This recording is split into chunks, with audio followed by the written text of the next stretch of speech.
Okay, thank you.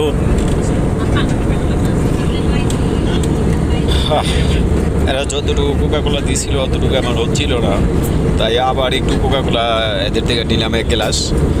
আসলে কি এয়ারপোর্টের ভিতর থেকে 1/2 লিটার পানি কিনলাম, সেটা আপনার 1/2 লিটার পানি কিনতে আমার 7 রিঙ্গিট লাগছে, মানে বুঝতে পারেন 210 টাকার উপরে আপনার এয়ারপোর্টের ভিতর থেকে 1/2 লিটার পানি কিনতে লেগেছে। আমি এইখান থেকে যদি বারবার কোকাকোলা চাইলে পাই, সমস্যা কি? কারণ ভাই এতগুলা টাকা খরচ করে টিকিট কাটছি, বুঝতেই পারেন। আসলে আমার এটা নিয়ে বিমানের ভিতরটা দেখেন, বিমানে অনেকেই আছে, সবাই খাবার দাবার খাচ্ছে। এই বাসটা দেখেন বিমানে, আর আমাকে তো দেখছেন। আর রোদ্রের জন্য কিছু দেখা যাইতেছে না নিচের, হ্যাঁ, রোদ্রের জন্য নিচের কোনো ভিউ দেখা যাইতেছে না। এই অবস্থা, ভীষণ রৌদ্র। তবে কিছুক্ষণ আগে মেঘলা আকাশ ছিল না, খুব সুন্দর একটা আকাশ ছিল, তখন ভিডিও করি নেই, এখন করতেছি। সবাই ভালো থাকবেন, দোয়া রাখবেন, ইনশাআল্লাহ আবার দেখা হবে, আবার কথা হবে। আর মনিটরে একটা ভিডিও দেখতেছি, আর মনিটরে টাইপটা দেখাইতেছে এইখানে টেম্পারেচার 54 -40 এর ভিতরে দৃশ্যটা দেখেন, যারা নাকি আমাদের খাবার দিচ্ছে।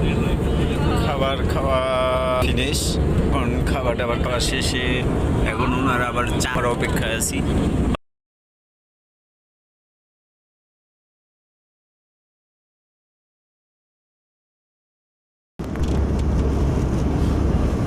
একটা মুভি দেখছি, সময় পার হচ্ছে না তো তাই, আর বাইরের আকাশটা দেখছি বারবার, কারণ কি উইন্ডোর কাছের সিটটা পড়েছে, উইন্ডোর কাছের সিট হওয়াতে খুবই ভালো লাগছে।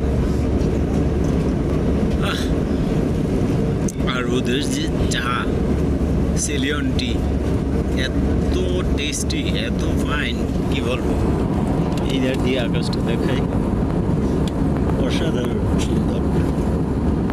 এর আগেও প্রতিটা বিমানে আমি ট্রাই করেছি বাহিরের উপর থেকে বাহিরের ভিডিওটা দেওয়ার। এই মুহূর্তে আমাদের বিমানের গতিসীমা মানে ঘন্টায় 886 কিলোমিটার।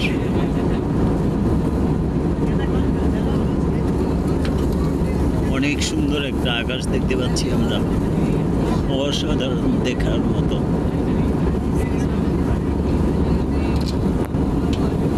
আমার সিটের সাথে 2টা জানলা পড়েছে, 2টা উইন্ডো পড়েছে, একটা আর হচ্ছে ওই একটা, 2টা। এটা দিয়ে অনেক রোদ আসতেছে, আর ওইটাতে কোনো রোদ নেই। ঠিক আছে, ওকে, আল্লাহ হাফেজ।